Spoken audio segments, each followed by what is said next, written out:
past the closed guard.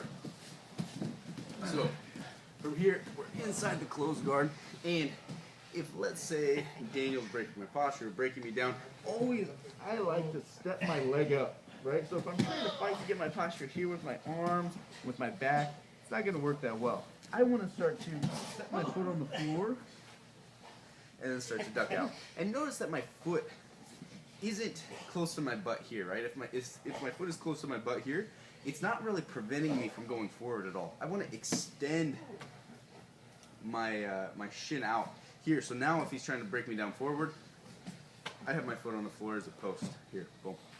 Okay. So then basically we're looking to grab either sleeve, right? Elbow is in, and we stand up. So here I open my toes, boom, up, hips are in, palm is out on the grip.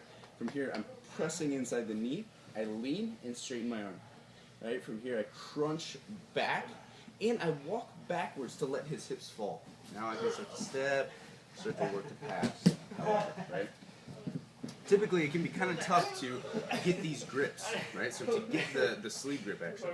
So I like it a lot when the guy goes for a cross collar grip. So he's got one grip, I can't let him get two. I'm going to block this far bicep, my elbow stays in tight, I can chill out here until I'm ready to step my foot up.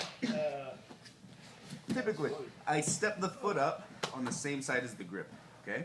From here I'm extending up, using my leg to get the posture, 4 fingers in the grip, so I set my grip up already, and break.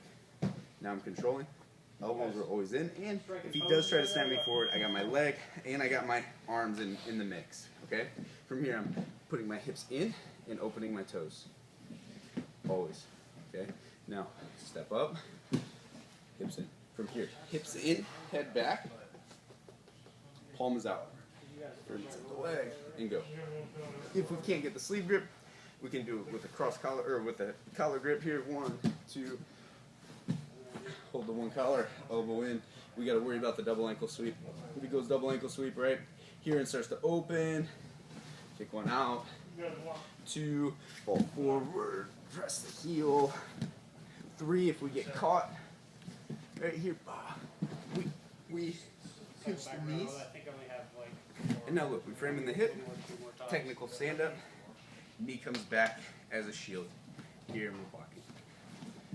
Alright, now, let's get into using the leg to counter, right, like the arm bar or the back take. Alright, so here, boom, he drags my arm across, look, I step my foot up, and I want my knee to be pinching against his hip. Now I can start to square up, break, and I'm ready, right? Same thing on the arm bar. Boom. Here, he can get the arm if his hips go out. He can get my back if his hips go out. I'm going to be using my leg and my circle, right? So here he's going for the arm. I'm going to be using my leg and this circle to start to try to block his hips here. Now I can start to use it to posture, hips in, and work out. Now, the amasa pao, not pow. Alright, from here, look, I'm controlling the lapel. My other hand is going to make 4 fingers inside, and I'm punching the gi across the neck. So from here, I need to worry about getting armbarred, right? So I set my foot up, pinch my knee, pulling up on the gi here. 1, my other arm is hiding my elbow. So here, I'm punching across. And now my weight starts to come up and I drive. Exactly. Either the guy opens or he gets choked. All right. A similar guard break is going to be here with my knee, my super knee, right? It's just driving in against the inside of his hips. And I'm keeping this other hip down, right? So here, boom, and I break. Okay, and that one's great for no-gi, right? Using that idea of keeping that knee super tight.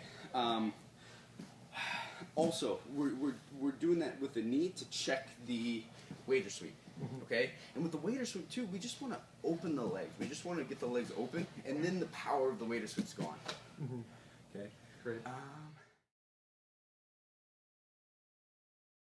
Yeah. So half guard here. All right, if I'm getting flattened out, look, I'm going thumb in the collar, hand in the hip. I'm bridging my hips up and out. I'm trying to sneak the top of my knee in here. Here, boom.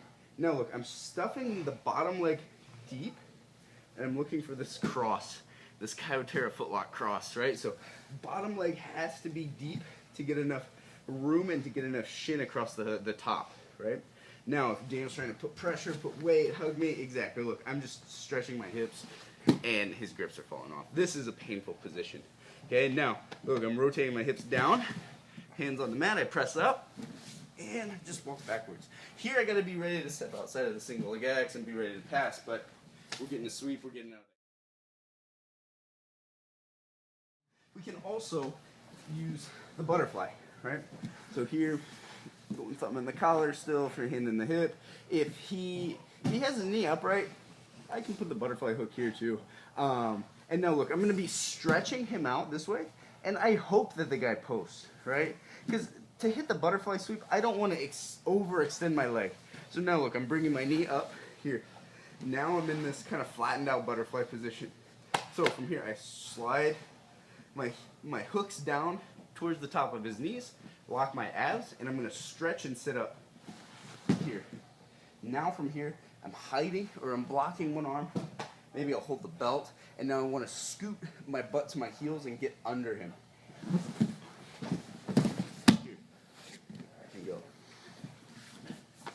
So always with the butterfly, we want to think about having a grip to load, and I usually like to block the wrist here. So grip to load, blocking, right? We could go collar tie, blocking. And the sweep comes from my butt going to my heels.